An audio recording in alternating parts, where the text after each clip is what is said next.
જે નિજીયા ધર્મના જતી સતી જેસલ તોરણ રૂપાદે માલદે કતીબ શાહ ઉરમભાઈ લાખો લોયણ જેતો ભગત ખેમડીઓ કોટવાલ ડાલીભાઈ રામદેવજી હાલો હુરો વણવીર ઢોંગો નિરલ કુંભો દાદા ઉગમસિંહ સેલણસિંહ બાપુ આ બધાય ગતના ગોઠી હતા. એ ઊંચ નીચની વાત જ નહોતી, અમીર ગરીબની વાત નહોતી, સ્ત્રી પુરુષની વાત નહોતી. આ બધાય બાપુ ભેદ મટી જાય ને તો મળદા આજે બેઠા થાય. નિજીયા ધર્મની વાત જ બાપુ કઈક જુદી છે. જો પાઠની પરંપરા હતી ને, પેલો પાઠ બાપુ આ દુનિયામાં પ્રહલાદે કર્યો, બીજા યુગમાં હરિશ્ચંદ્રે કર્યો, ત્રીજા યુગમાં ધર્મરાજાએ કર્યો અને ચોથા યુગમાં બલિરાજાએ કર્યો. એમાં બધું બંધ કર્યું. અત્યારે અપલખણા જેવું નથી, તે દીએ હતા ને કા બંધ હું કામ થાય. એટલે બલિરાજા વખતે કીધું ભાઈ આ બધું બંધ કરી દો, કોઈ ન કહેવાય તમે કાળા છો ધોળા છો, મૂકી દો, આ બધું મૂકી દો. અખિલ બ્રહ્માંડના માલિક કૃષ્ણ પરમાત્માને એમ થયું કે કાલની પેઢીને ખબર કેમ પડશે કે પાઠ આને કહેવાય. પાઠની પરંપરા ચાલુ રાખવા માટે અખિલ બ્રહ્માંડના માલિકને આ દુનિયામાં અવતાર લેવો તો પણ ક્યાં લે, એવું ઘર તો જોઈ ને. એમાં કુદરતને કરવું ને અજમલ રાજાને બાપુ દીકરાની ખોટ હતી ને આને આવવાનું હતું. આ બેનો મેળ પડી ગયો. એ અજમલ રાજા કૃષ્ણ પરમાત્માને કહે છે કે તમે મારો દીકરો બનીને આવો. તેથી કૃષ્ણ પરમાત્મા કહે છે સાહેબ સબકા બાપ હે, એ બેટા કિસી કા નાય, બેટા હો કે જન્મે વો સાહેબ નહીં. હું તો આખી દુનિયાનો બાપ છું, હું તારો છોકરો થોડો થાવ. પણ એ કે હું આવીશ ખરો. એ દુનિયાને દેખાય કે આ તારો દીકરો એમ, બાકી હું દીકરો થઈને નહીં આવું. અને અખિલ બ્રહ્માંડના માલિકે એને વચન આપીને કીધું કે તારા ઘરે કંકુના પગલાની નિશાની પડે ને તેથી સમજી લેજે કે હું આવી ગયો. ઈ આવ્યા પછી રામદેવજી બાપાએ આની આ પાઠની શરૂઆત કરી. એટલા માટે રામદેવજી બાપા એમ કે છે કે ચોખા ઘીની જોત, ગુગળનો ધૂપ અને ધોળી ધજા. ધોળી ધજા કહે છે પછી ચડાવે છે બધા, લીલી ગમે એમ ચડાવતો. મેં સંતો પાસે સાંભળેલી વાત છે આ. પછી આમાં આપણે ઊંડું નથી, ધજા એ ધજા જ કહેવાય. પછી પીળી હોય કે રાતી હોય એમાં કઈ ઉતરવાનું નથી જરૂર. કારણ કે આમાં તો હું છે અમારે માફી પહેલા માંગવી પડે. કારણ કે રામ વનમાં ગયા હતા ને એ બધા કહે છે, હું કહું છું ભાઈ કે રામજી હતી આપણને ખબર નથી, આપણે નહોતા. તમને સારું લાગે રાખવાનું, નક પડ્યું રહેવા દેવાનું. આ તો છે ને આનંદ કરવાની વાત છે. 500 રૂપિયાના ભાવના ઘઉં લાવો ને એમાં કાંકરા આવે ને 500 વાળા જ હોય પણ ખવાય નહીં, કાઢી નખાય. એટલે આમાં કઈ કાંકરા જેવું આવે ને કાઢી નખાય. હવે ફોન બોન ન કરતા. અને હું જો કોઈને કહેતો નથી, આ તો બધા વિડીયો મને અહીંયા સુધી લાંબો કર્યો ને કે આનો મને કોઈ શોખ જ નથી. મેં કોઈ દી મારા વિડીયો તમે જોજો, એમાં હું કોઈ દી બોલ્યો નહીં હોય લાઈક કરો ને કોમેન્ટ કરો ને પૂછડું કરો ને ઢોકળું કરો. ના, એ મને શોખ જ નથી. મારું માથું ઓળેલું હોય તો હોય, મને ખબર નથી. 2 દિવસ દંતીઓ નથી ફેર્યો. મારે કાંઈ દેખાડવું જ નથી. આ જે કંઈ હું કંઈ કરું છું ને ઓલાને સંભળાવું છું ને લાઈક તો એ કરે તેથી ભૂખ ભાંગે. 2 હાથવાળા શું મને દેવાના હતા. હું તો આ જે અંતરથી બાપુ મને જે કાલાવાલા આવડે ને એ તમને કંઈ સારું લગાડવા નથી કરતો. હું તો એને કહું છું કે આખી રાતમાં અમારી એકાદી રાડ સાંભળજે બસ, બીજો કોઈ આપણો ઈરાદો છે નહીં, કોઈ આપણે જરૂર નથી રામ. બાકી મને ખબર છે તમે હા લોહી છે ને બોલી ત્યાં પછી તમે નથી બોલાવવાના. હવે એ દરબાર જ્યાં કહ્યું કે બીજાને કહો, બીજાને કહો, એ તમે ને તમે જ કહેવાના છો. એટલે આપણે કાંઈ એવી કહેવાનો મારો મિનિંગ તમારો ભાવ પ્રેમ છે એને સલામ કરું છું એમાં 100%. પણ કહેવાનો મારો મિનિંગ કે દુનિયા પાસે કાંઈ વસ્તુની આપણને અપેક્ષા નથી. મારો દીકરો મારી હારે છે, અમે 2 બાપ દીકરો. મારો દીકરો ગાય છે, તમે બાપુ સારા કલાકારને ભૂલી જાઓ. હું મારા દીકરાના બાપુ વખાણ કરવા એ બાપનો ધર્મ જ નથી. પણ એને સમયની અનુકૂળતા છે 2 ભજન આપણે ગૌરવશું. પણ તમે જુઓ, જો ટાઈમની અનુકૂળતા હોય તો આપણે, હું તમને રિક્વેસ્ટ નથી કરતો કે આ એમના દીકરાને બહાર પાડવાનું. ના, ગાડી આંકીને આવ્યો છો પાછો, એવું કંઈ એવું છે નહીં. હું હાસવી ન શકું ને એટલી મને સંપત્તિ ઘરે આપી. વાહન, મકાન, ઘોડાન, ગાયોન, ભેંસુન કાંઈ ઘટતું નથી. આ હિલોળા કરવા નીકળું છું. તમે કદાચ આમાં મને 25,000 50,000 લાખ રૂપિયા આપો, મારા બૂસ માર્યા છે, કાંઈ મને ખાઈ નથી ફેર પડ્યો. એવી વાત જ નથી. પણ મારો કહેવાનો મિનિંગ એ છે કે જે ભાવ ને પ્રેમ છે ને, પ્રેમ છે 8 અક્ષરનો મંત્ર છે. પ્રેમ હોય અહીંયા મારા નાથને પ્રગટ થવું પડે. અહીંયા એક તમારો ને મારો જો પ્રેમ હોય ને તો તમારે ઘડિયાળમાં ન જોવું પડે ને બંગાવું ન આવે. તમારી મારી બાપુ એકાકાર થઈ જાય. કહેવું ન પડે જય બોલો, એની મજા છે. એટલા માટે ઈશ્વરને બાપુ પ્રેમ છે ને અહીંયા પ્રગટ થયો છે. કોઈએ રૂપિયા ખવડાવી નથી બોલાયો. નરસિંહ મહેતા, મીરાબાઈ, જલારામેન પૈસા નથી ખવડાવ્યા. આપણા જેવા કઈ તેથી ભૂખ્યા નહોતા કે આટલા પૈસા દે આવું. ખાલી એક ડાળને રોટલો ખવડાયો પ્રેમથી. અહીંયા બાપુ લાંબો થયો છે. કાઠિયાવાડમાં કોકદી તું ભૂલો પડી જા ભગવાન, એક વાર થઈ જા મહેમાન તો સ્વર્ગ ભૂલાવી દો. આ તમારું અમરેલી મૂળદાસની વાત બાપુ આખી દુનિયા જાણે છે. તમે જોવો તો ખરા, તમારી મારી તાકાત છે. પણ અખિલ બ્રહ્માંડના માલિકને ચિત્તની શાંતિ, મનની પ્રશંસા, દિલની દાતારી, ઘુમડાની રોજ અને ટાઢિયા તાવની ટાઢ માલિકોથી આવે. તમારે કોકનું ભલું કરવું છે એવું અંદરથી નક્કી થવું જોઈએ. પણ આપણે એક જ વાત છે, ગાયો સડ્યો નથી, ઉલાળ્યો કર્યો નથી. આમાં હારું ચેદી કરવાના, એની મજા જ કંઈક જુદી છે. ભાવથી, પ્રેમથી, મોજથી ઈ રામદેવજી બાપાએ આ પાઠની પરંપરા ચાલુ રાખીને કીધું કે બીજી કાંઈ વાત કરવાની નહીં, ચોખા ઘીની હુકડી કરવાની, જોત ઉપર ભરોસો રાખવાનો. તમને બાપુ ભરોસો હોય કે ન હોય, અમને ભરોસો છે કે આમાં ગમે એ રૂપે ક્યાંક આવીને બેઠો હોય 100%ની વાત. એને કીધું છે કે જોત કરી, ધજા ચડાવી અને મારા નામના 5 ગણા ગૌરવ જો હું કોઈ પણ 100 રૂપિયા આવીને હાજરી આપીશ, બાકી હું તમને પ્રત્યક્ષ નહીં મળું. આ વાત ક્યારે કરેલી?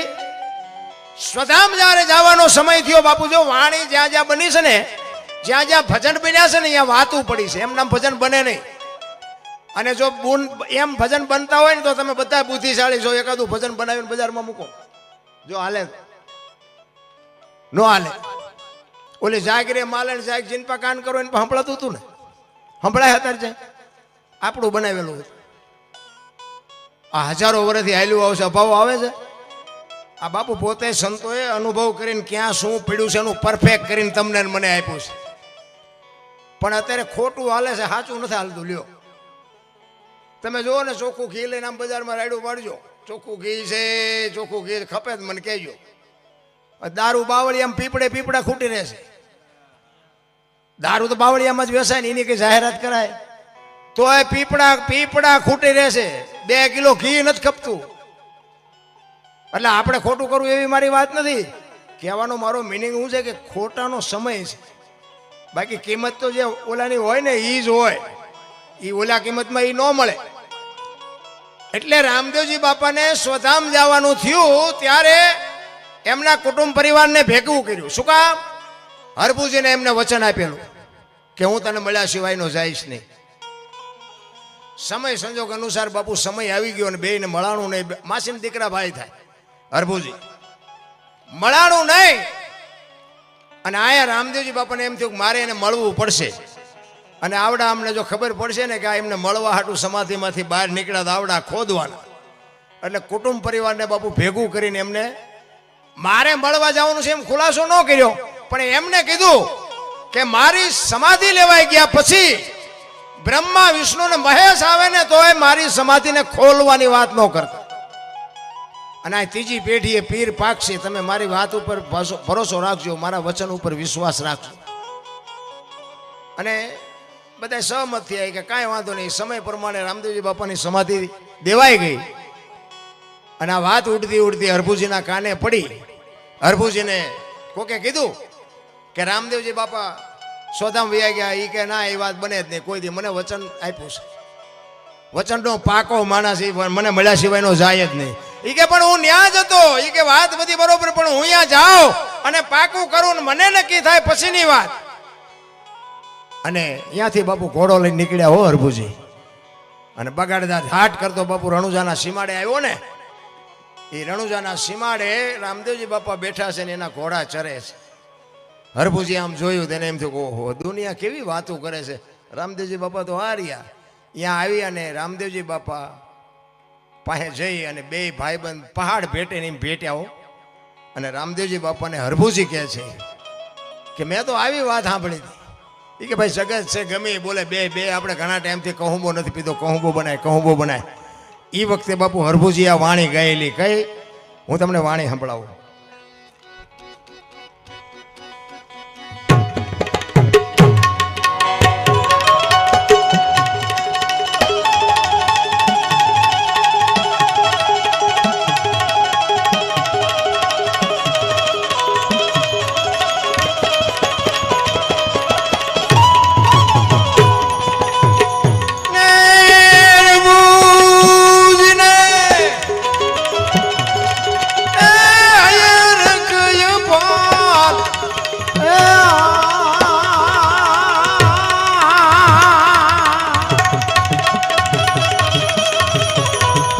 ઘોડલા રે ચરણ તારે આદિ જા એ રામા પીર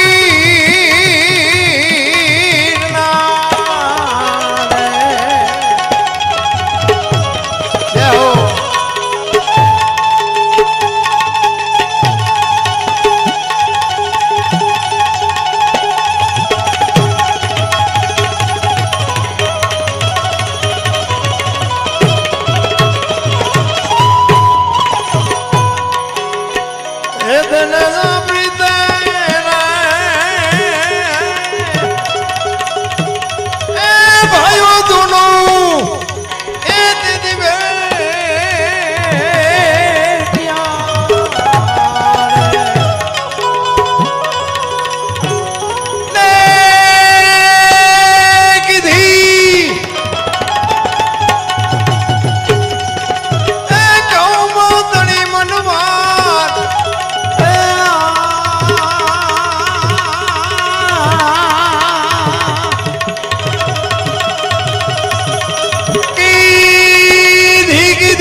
ઘોડલા રે ચરંદા રે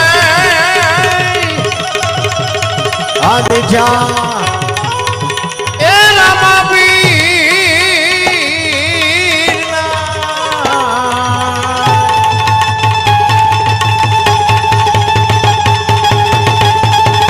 જય હો વાવસાદ વાવસાદ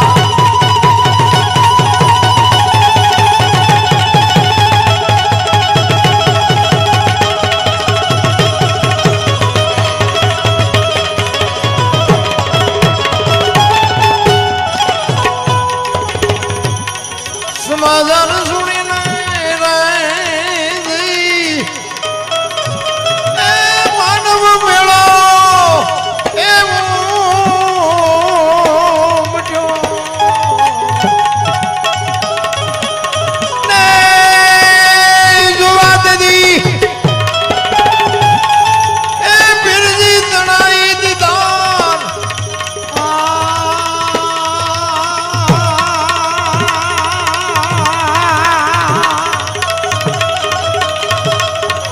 ઘોડલા રે ચરંદા રે